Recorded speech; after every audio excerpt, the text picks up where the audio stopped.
Alright guys, I have stirred up a hornet's nest over my video with the AMC 360. All over my Facebook and all over YouTube, I have been getting all kinds of comments and messages. And I want to talk to you guys real quick about what my plans are, and I honestly want to ask you guys what your input is. Because I'm getting it a little bit over my head, and I have so many different options that are rolling around my brain. I just want to get it all out there on camera and get some input from maybe some people that have been through some of this before or that are thinking about it themselves. So, help. For those of you who are interested, there's another AMC motor in there. It's currently torn apart right there. So there's probably another AMC build coming soon. And also, for those of you who are interested, yes, I have my AMC 304 max bore motor. It is sitting right there on the floor. 325 cubic inches out of an AMC 304. AMC 360 head. It's going to be epic. It's going to be awesome. The plan is that's going to go in my 1979 AMC Spirit AMX that hopefully all of you guys have seen in the past. It's currently running the 304 that was originally in the car. It's a 30 over piston, just a budget rebuild, nothing real expensive, nothing real flashy and exciting, but it's been a great little machine. I've had a great time in this car. It now has a 5-speed manual transmission in it, and it's a ton of fun. That 325 is going in this car. The motor that's in this car, I'm not entirely sure what's going to happen with it yet. It may be going in the wood chipper, because we do have an AMC powered wood chipper. So it's possible that that happens. That AMC 360 that I'm getting ready to build is probably not going in that car. As weird as that is to say, I think that car is going to be just fine with the 325 as it is. I don't think it needs any more power. The plan with the AMC 360 to build like a hot rod Hellcat classic car version was inspired by an online artist who did a kind of a rendering of what my AMC would look like with a Hellcat motor in it. So a few months back, we went and bought some more of them. There's one, and then there's another one over there. So the plan is we're gonna AMC 360 swap one of these things, not mine, and leave that one alone. Leave it as it is with the 304 in it. Both of them are going to be black cars. Both are going to run the same exact stuff. But I just don't want to ruin that car by giving it too much power. And I'm a little bit nervous that putting 700 horsepower into that little tiny chassis to try to make it a road car is going to make this thing horrible. to be honest with you, it might make it horrible. You can ruin a car by giving it too much power, by the way, if you've never done it before. It's totally possible. So that's the kind of the plan, is that supercharged AMC 360, okay, hang on, that 360 is probably going to go into one of those cars, not into the one you guys are used to. That's this one. This one will stay, I believe, with the 325 and the 5-speed that's in it. I would love to be able to put a 6-speed behind that other motor. Now, with that talked about, that's the first part of this that I want to discuss. That part I know. That part's squared away. I'm not worried about it. We'll probably put a Ford 9-inch in it. I'll probably put a Tremec 6-speed in it, or maybe a 5-speed in it. It's got to be something that's going to take a lot of abuse. But I want to leave most of the car alone. I think we're going to do a kind of a wide body flare on it. I really honestly like the image that was created. Here, I'll put it on the screen for you so you can see what I was looking at. I love the car. I think that would be fantastic if you just basically took what was the Hellcat Challenger and shrunk it down and stuck it in a little bitty package to make it a sports car instead of a land boat like the stuff the GM or the Stellantis, Chrysler, Dodge, whoever was making. I think it would have been a freaking blast. Call it the new Dart would have been great instead of that thing that they made. Anyway, I digress. So that's the plan. Now the question that I really have, the big question I have is, do I do a supercharger setup on this thing, like a centrifugal supercharger?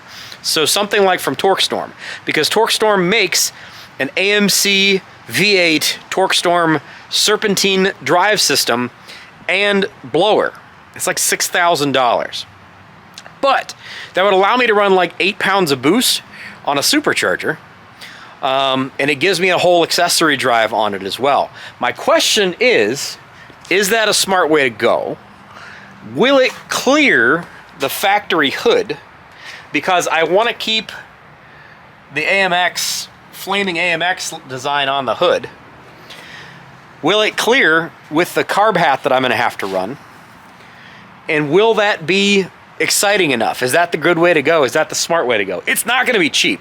That's for sure. For certain, it's not going to be cheap. 6,000 bucks. And that's just for the blower setup and the accessories, not for the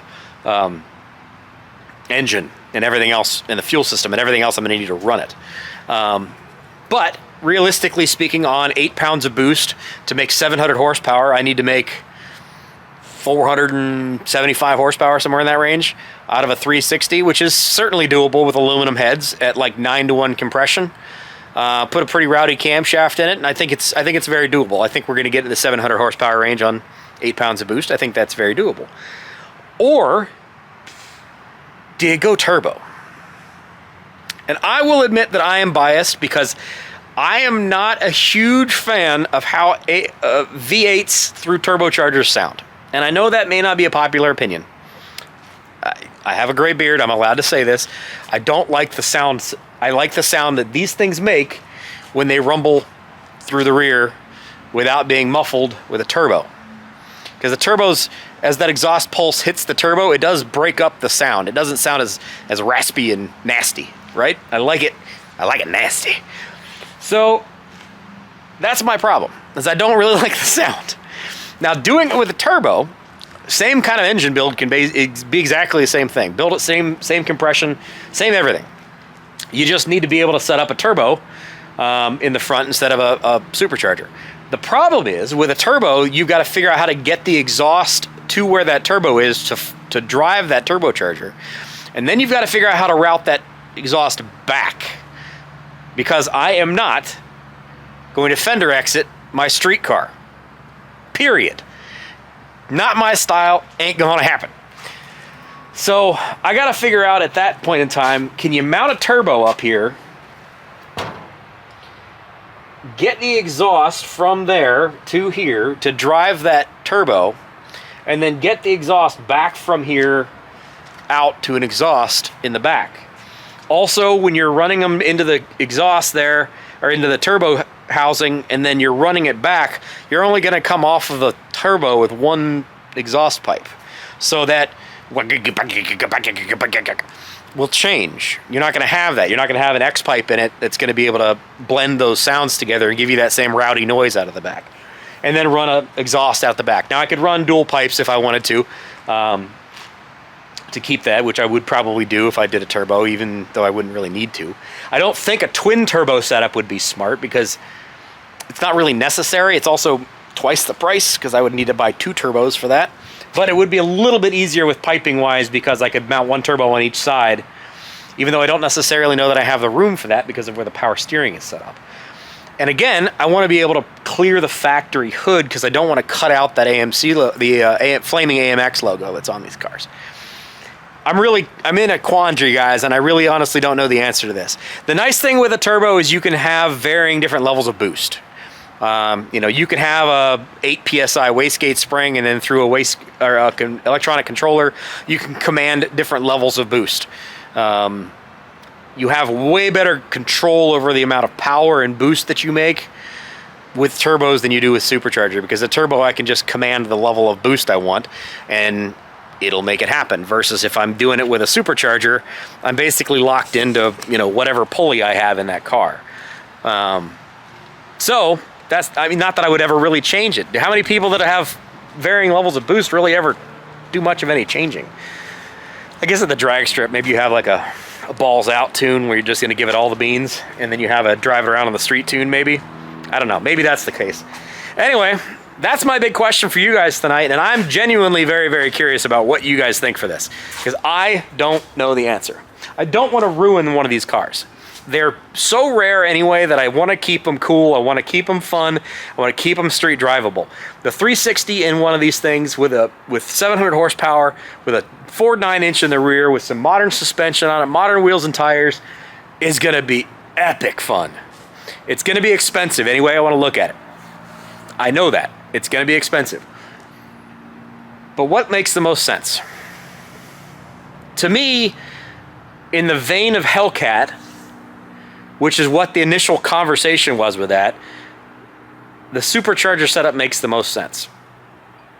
It mounts up on the passenger side on a full belt drive system from CVF. I guess I probably need to reach out to the guys at CVF and see if they know anybody that's run one of these in an AMC Spirit with a factory hood setup. I don't know. Anybody out there, help. I really, truly do appreciate the input. I mean, I guess I could pitch the hood maybe a little bit to be able to clear it if I needed to. And they do make a low-profile hat that's a lot thinner hat, but that's what I'm trying to do. I'm trying to make the smartest decision here out of a completely stupid decision. Nobody needs a 700 horsepower one of those cars. Anyways, that's my question for you guys tonight. I truly do appreciate all the support lately. The channel's been growing very, very well. I'm really very much appreciative of all of that. You guys have been amazing. Thank you for continuing to support me in all of my stupidity and my automotive habits. Without you guys, it would not be possible. No ifs, ands, or buts about that.